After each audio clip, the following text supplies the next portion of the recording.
S'abonnez-vous. Ce club va me rendre fou. Ce club va tous nous rendre fous. Les gars, ma tension artérielle, les émotions par lesquelles je suis passé par ce match, on gagne, je suis heureux, je me sens refait, je suis fier du groupe. Mais pourtant, le match était tellement à chier, j'ai envie de vous dire. Le match était tellement... J'ai tellement la rage parce que ce match, il est... Je passe par des émotions, j'étais là, je me disais, mais d'où on joue comme ça? 1-0. Et puis 2-0, j'étais là, je me disais, mais c'est pas possible. Mais ce match est tellement incohérent, ce match n'a ni queue ni tête, ce match n'a aucune logique. Personne, je pense, personne d'entre vous aurait pu prédire un match comme ça. Je parle dans le contenu, c'est... Mais qu'est-ce que ça fait du bien, la victoire? Qu'est-ce que ça fait du bien? Robert Lewandowski. Les gars, Non, dites-moi vous comment vous avez vécu ce match. Moi, je suis passé par toutes les sensations, ma tension, elle montait, elle descendait, mon cœur, il battait. J'étais là, ça fait du bien.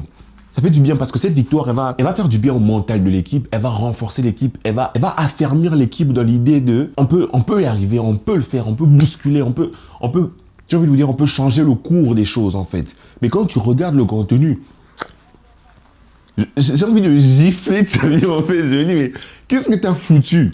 Pour les adeptes et les attaquants, aujourd'hui, on a vu que mettre 300 attaquants, ça sert à rien. Ça sert à rien. Aujourd'hui, j'ai envie en même temps et de gifler Xavi et de lui dire félicitations en fait. Je te salue pour ton courage en fait. Personne ne va te toucher.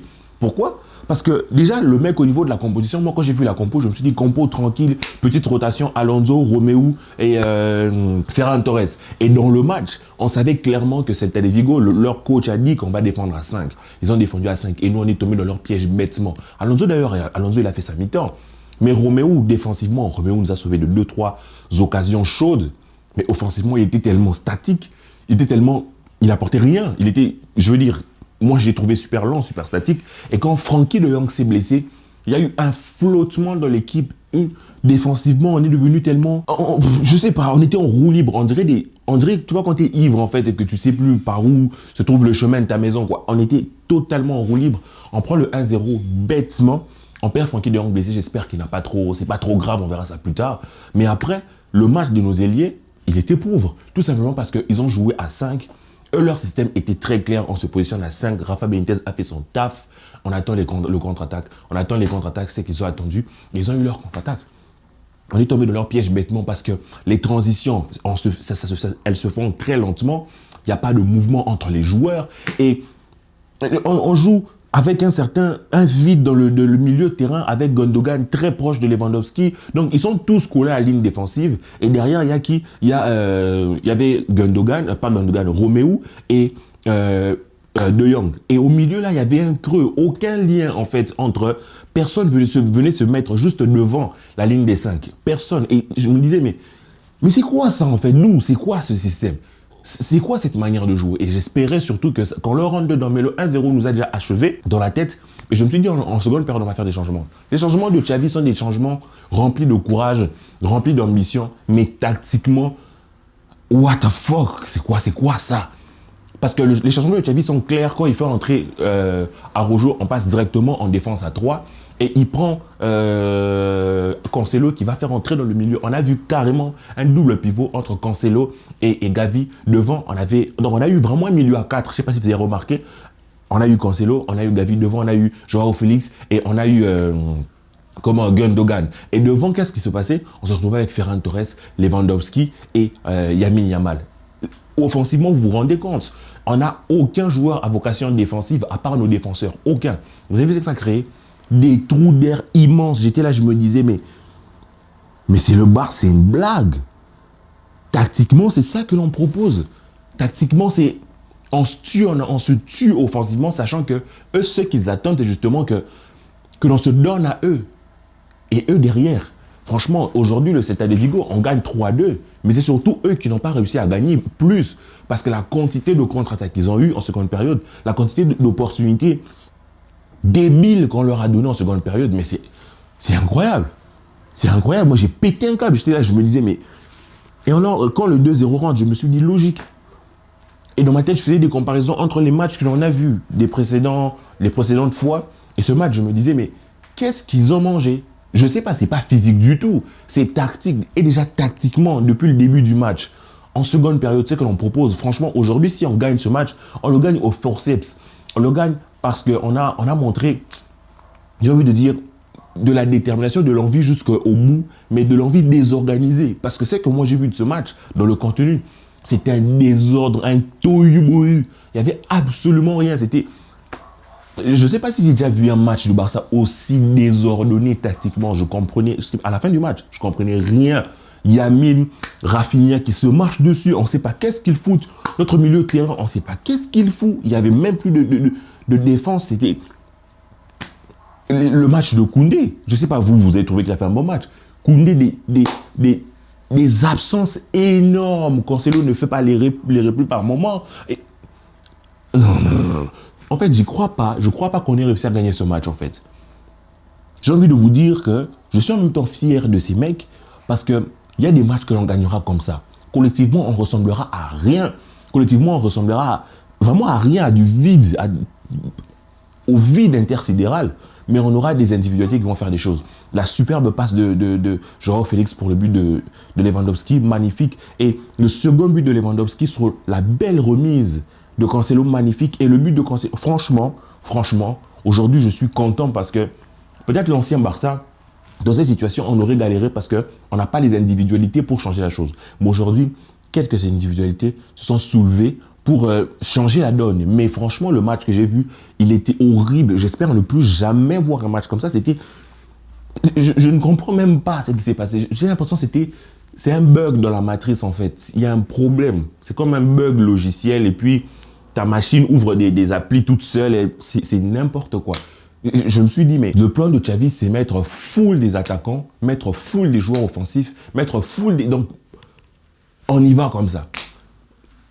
Au moins, on a la preuve qu'il ne suffit pas de mettre 4 attaquants, il ne suffit pas de mettre 5 attaquants, parce que au final, on s'est retrouvé avec un Ferran Torres et Joao Félix qui joue à côté de Cancelo. Ça a donné quoi? Rien.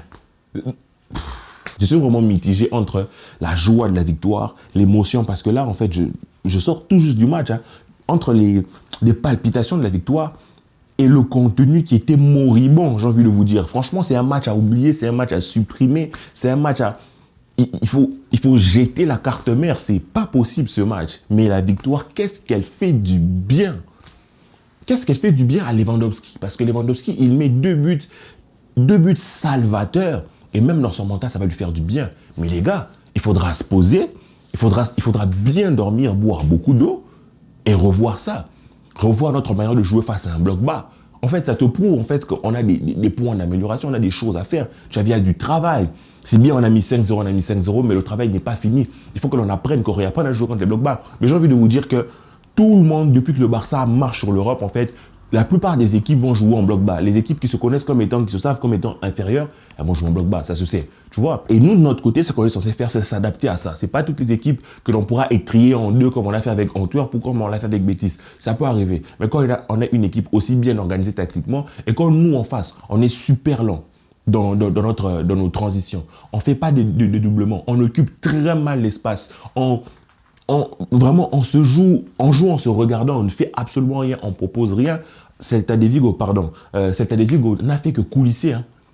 Coulisser, c'est pour ça qu'il n'a eu aucun effort à faire. Il coulisse contre-attaque, contre-attaque, on fait des erreurs. C'est vrai que la perte de De Jong nous a vraiment causé préjudice parce qu'à partir du moment où il se blesse, on perd ce lien-là entre notre phase défensive et notre phase offensive. Et puis après ça, franchement, la sortie de Roméo, on se rend compte que tu perds De Jong, tu perds Roméo défensivement, à part nos défenseurs, on est à la rue. Parce que voir un double pivot, Cancelo, Gavi, offensivement, c'est bien joli, on est bien content, mais défensivement, ça ne ressemble absolument à rien. Donc il y a un énorme travail à faire. Un travail tactique, un travail avec les joueurs, un travail... Parce que ce que je viens de voir, moi, ça me conforte dans l'idée qu'on a des individualités fortes, on peut faire des belles choses, mais face à un certain type d'adversité, on doit revoir notre manière de faire. On doit revoir. J'ai l'impression qu'aujourd'hui, le Barça s'est compliqué la tâche tout seul. Déjà, c'est vrai, le début du match était compliqué, mais le premier but, c'est vraiment un but vraiment dans le sens inverse du jeu. C'était vraiment, on avait l'impression qu'il y avait il y avait du brouillard sur le terrain et puis but. Et le second but aussi, on commençait à balbutier, à parler chinois. Donc, on s'est compliqué le match tout seul. On ne l'a pas maîtrisé dès la première période. On s'est enfoncé de plus en plus dans leur piège. On les a embrassés en fait dans ce qu'ils attendaient de nous de faire. Mais heureusement, grâce aux individualités, grâce à doublé de Lewandowski, un but de Cancelo, on arrache la victoire.